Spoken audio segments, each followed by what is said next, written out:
CEO na ng isang kumpanya si Gilbert. Subalit bakit siya nananatiling malungkot? Paano tatanggapin ni Letlet ang pambababae ng ama na dati ay upod ang katapatan sa pamilya? Bagamat maalaga sa katawan, bakit tinamaan pa rin ng cancer ang binatang si Edwin? Hanggang kailan titiisin ni Eleanor ang asawa ng bukod sa babaero, tamad at mabisyo pa? Sa halip na tumino, naging pasimuno pa ng riot sa loob ng kulungan si John. Nakatakda ng ikasal si Gay sa kasintahan ng 5 taon. Subalit anong gagawin niya nang bigla siyang iniwan nito? Ano man ang ating pinagdadaanan, O ang ating mga pangangailangan? manalig lamang at maniwala. Sapagkat sa inyong tahanan dumadaloy ang tunay na biyaya. Susunod na. Pangarap ni Gilbert ang maginhawa at masaganang buhay. Hindi kasi sapat para sa pangangailangan ng pamilya ang kita ng amang musikero. Kasi likas siguro sa mga bata yan, no? Lalo na kung may bagong damit, tapos mga bagong laruan, na naiinggit ako dahil hindi ko nagagawa yun. Hindi ako nagkakaroon ng mga ganong gamit at mga pagkakataon. Tumatak sa akin na sana ang buhay ay hindi ganito, na sana mas maalwan. No?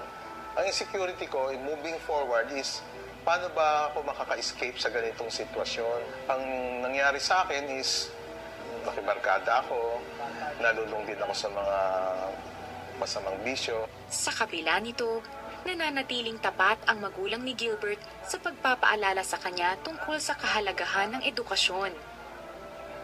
At dahil ayaw maranasan ang patuloy na kahirapan, nanindigan si Gilbert na pagbutihin ang pag-aaral. Naniniwala ang mga magulang ko na hindi patapos ang aking kumbaga ang aking karera. True enough, nung aking bumalik sa pag-aaral sa tamang kurso na gusto ko, nag-shine ako doon.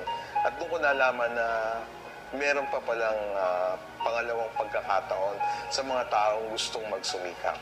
Dahil sa likas na magaling manghikayat at madiskarte si Gilbert, doon nag-umpisa ang pangarap na umangat upang maging sales executive.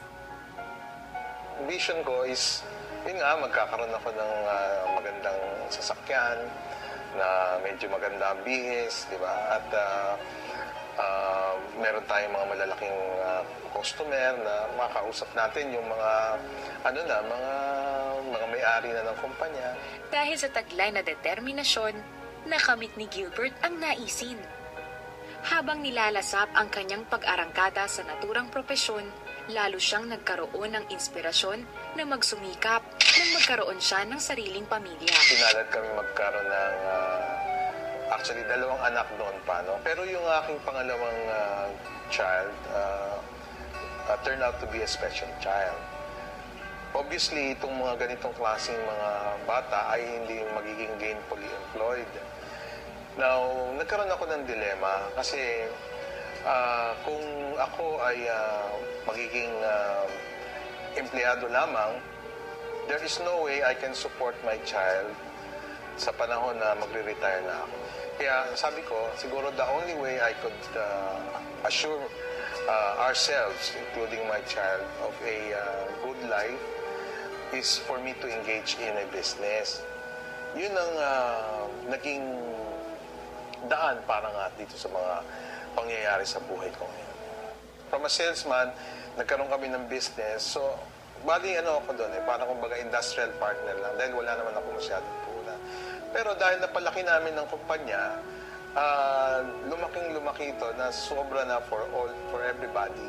So, nung panahon kami nagkahiwa-hiwalay, ay nagkaroon kami ng kanya-kanya ng business. Ako ang CEO ngayon ng Integrated Manufacturing Services Providers Incorporated.